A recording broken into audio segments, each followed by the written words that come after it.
It's 5.3 and 1340, where hip hop and R&B lives. You're right with your boy DJ D Sewell. Yo, we got a special interview today. Kim's Convenience is at TheatreSquared.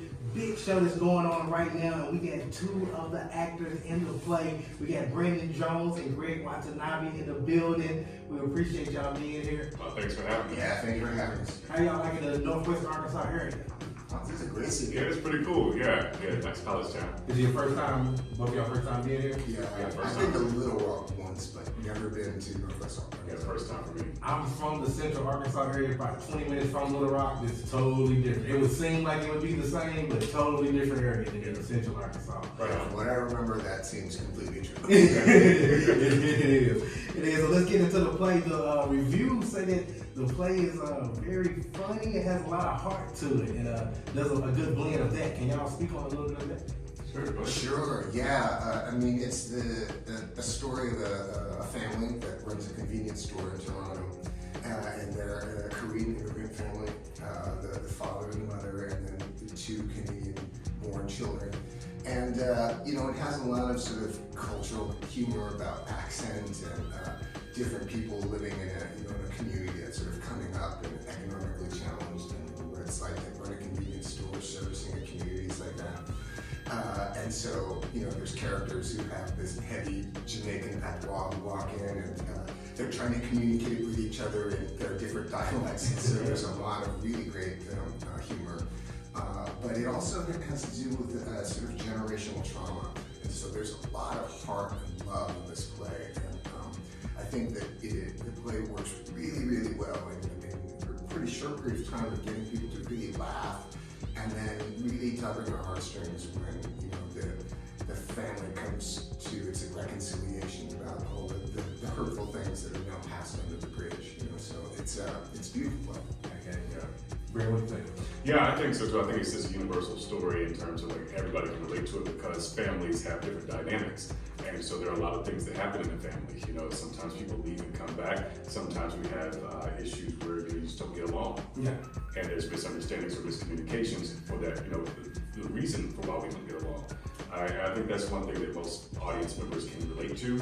So, it strips away the whole cultural differences and just focuses on what can we understand. We understand family. Yeah. We understand humor because we all recognize those situations. So I think that's why we connect to it. Yep. Greg, Mr. Kim is a complicated character with a complicated view. How is it playing him? Well, I'm sort of firmly ensconced in dad roles at this point in my career, so a lot of this is familiar, even if I've not necessarily played Korean characters before. But there's a generation of Asian immigrant parents who sometimes have come from a place of hardship, whether or not they were refugees from a war that involved, colonizing powers and things like that, or civil wars, and then make their way to either the States or or Canada, someplace that is not their home, and so they're a complete fish out of water in which they have to reinvent themselves. And I think it's a really common story where you have someone who, in the role of Abba, who feels like he's sacrificed a lot for his family, that he's taken on and done difficult things for the benefit of his children, for the benefit of his family, so that they can live a better life, that they can make choices that he doesn't feel like he has. And so I feel like he has a survivor's mentality, and he also has this mentality that's very Korean in the sense of, you are my children and you have an obligation to reciprocate the kind of sacrifice that I've made. And those kinds of assumptions can be cause a great deal of tension, right? Because it may seem like his children can't understand why he's so hard, why he's such a hard case. And he is not great at expressing his emotion or expressing himself, articulating the things that I just said. It would be very, very hard for me to say that in that exact way, because that's not how a lot of Asian families communicate. And there are always exceptions, but this is a classic case of not enough of the right things got said at the right time, and so that caused a lot of hurt.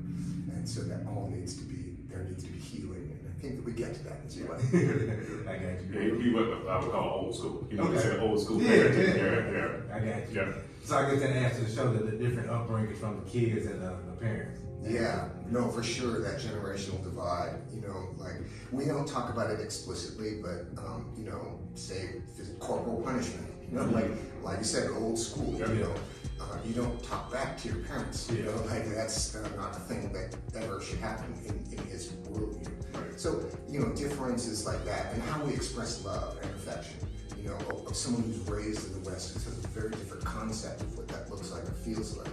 You know, whereas when you talk about love languages, for Appa and Amma, they may feel like they're expressing love in a very normal way, but to their children it feels like they're cold and unloving. So, or it can feel that way depending on your level of, you know, cultural understanding. Feeling like, I remember working with a Chinese American director who had immigrant parents, and her saying, you know, we never said I love you in our household, but I always felt loved. And so, you know, you think that that's sort of a cultural difference, but there is a way of understanding it as long as you allow yourself that, you know, food, that means they love me. It's an expression of love. Yeah. Yeah. And Brandon, you play a bunch of characters in the show. I do. Take us through the process of making each one of those characters distinct and the process of being able to change quickly. How much time we got? I mean, I was talking about this with Greg in the restaurant the other day. I usually like to have time to, you know, get into the costume and kind of morph into the character, but I only have 2 minutes or less for each character, right? And so what I have to do now is basically use that time to kind of quickly Superman it, be in the phone booth, and boom, I'm somebody new.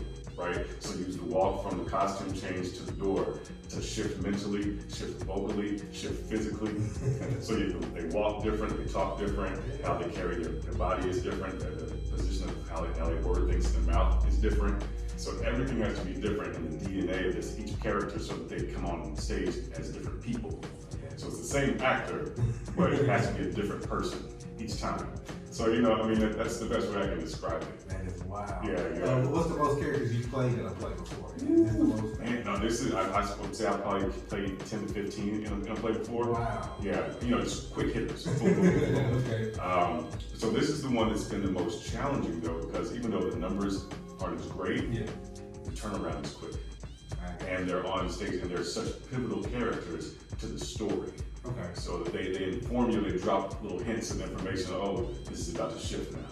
You know, so you'll see that, you know, when people come to see the show, they'll see, oh, this guy sets a ball in motion. This guy turns the direction of the ball. And yeah, so you're in for a ride when each person comes on saying, oh, something's about to happen. I got you. Yeah.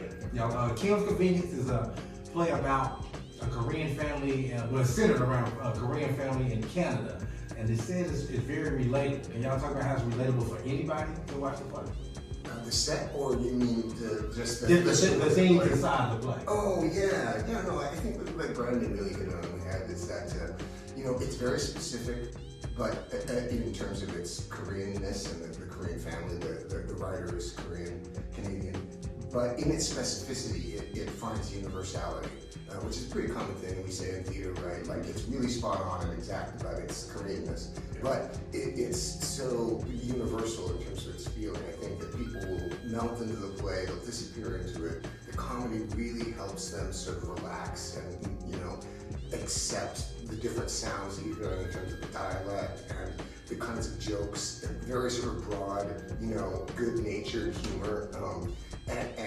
And then it layers in the sort of emotional context of what's happening in a way that they'll find it turn, and I think it's really satisfying.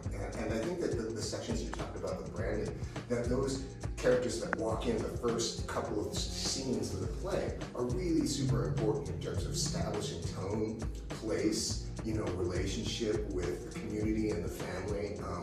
And then it's just really satisfying theatrically, because, you know, Brandon is a very skilled actor and does his homework completely. And so when he's talking about these sort of really theatrical quick changes, I mean, it's theatrically impressive because he was just on stage. We do a little bit of patter with some other dialogue that's moving the story along, and then he re-enters this completely different character, and then he he exits and he leaves as a completely different character. So, I mean, comically, it's very, it's super effective to do something like that. Yeah. And theater uses a lot of tricks like that to get laughs, you know, so of themselves, other than what's actually just getting said within the course of the scene. But it's also just theatrically satisfying to see someone execute so definitively these very different characters all in a row. Yeah, and so I think that that's really important for setting the world, setting the comic tone, and then we've set the table for getting them to listen to the heart of the story in the coming scenes. A random question: had y'all ever seen the show before y'all started to play? I had never seen it. Brand new for you? Yeah, brand new for me. I think maybe you'd seen the television show. Yeah, Yes, the television show. The television show upon which well, it was written as a play first, and then got picked up and was developed into a television show, and then the play started to go around again, especially in the States. So I had read it before because I auditioned for another production, but this was my first time sort of walking through it and getting a chance to experience it. I had read it and I knew that it was, you know, it had humor and heart and it was beautiful, and so I was really excited to get a chance to do it. All right, John. Lastly, what would you like people to leave with when they leave from there? What was something that something they should feel or think when they leave from the play? I would say, and this is something I've been saying since the beginning of the process, is that even though we may look different, we're all still human beings. And we can all relate to this, like similar things, and that's family, that's hardship, that's struggle. I mean, those things are universal. You understand struggle, no matter where you come from, what you look like. You get that, that journey. And when you recognize that and you see it on stage, and Greg does such a phenomenal job of conveying all these emotions in such a short period of time, I mean, you go on that ride with him and you forget that you're in Kim's convenience. You're just in the convenience store. Yeah. You're just reflecting. It's like a mirror is being held up and say, oh, this is my family too. And I think that's what, I want families and audience members to take away is that, this is my story too. Yeah, I agree with all of that, and just on a base audience level, I hope that people come away with just, I'll say it, I hope that they walk away in awe of the experience. It's such a rocket ride of huge belly laughs and then just unbelievable emotional catharsis. And having gotten some feedback from audience members and then being able to just see them in the front row when we're doing curtain call, I know that it's had a deep impact on them, and that's really satisfying as an artist to see that, and then know that, hey, we say it's sort of tongue-in-cheek, but theater can change the world, and I think having that impact and feeling audiences really affected by the theatrical experience, I hope that's what they come away with. So cool. And we appreciate y'all being here, Brandon and Greg. How long was the play running to? I think y'all have some extra dates, didn't you? It extended. Yeah, February 26th, I think. Y'all doing something right there. Extended the dates. But if you want to see Brandon, you got to come see it this week. Yeah, this week, because I have to go back to New York to do a different show. So, yeah. Big time Brandon. Sure. But I hope to be back. All right, man. We appreciate y'all. Everybody, make sure to go see their play. Kim's Convenience is going down right now at TheatreSquared. Y'all don't go anywhere. This is Kids 105.3, 1340.